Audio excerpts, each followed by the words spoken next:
Қайырлы күн, достар. Бүгін сіздерге песочный Наполеонның рецептісін ұсынамын.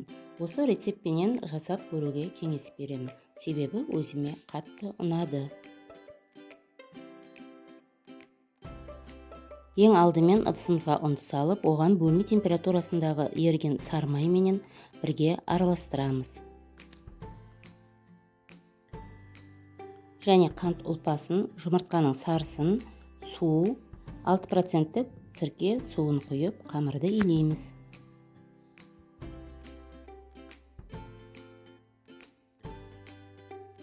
Иленген қамырды 7 бөлікке бөліп, 20 минутқа тоңазытқышқа қоямыз.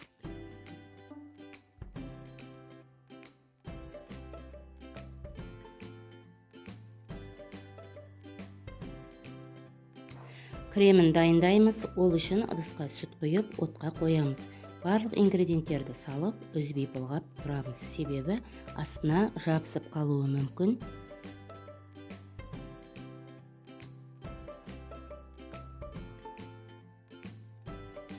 Міне осындай дәл ботқа сияқты болу керек. Енді үстіне сары майымызды салып былғаймыз. Бетін жауып, суығанша алып қоямыз.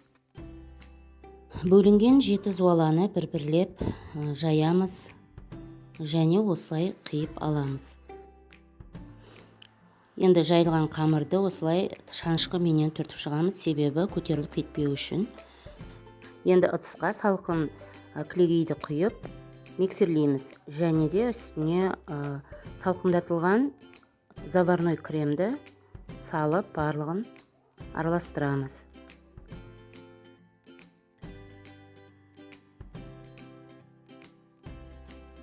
Міне мен осылай корждарымның барлығын пісіріп алдым және кремімді жағып жинадым. Ең соңында бір коржды үгітіп, осылай торттың бетіне салып шығамыз. Торт осылай оңай болып шығады. Дәмі де өте ерекше, маған қатты ұнады.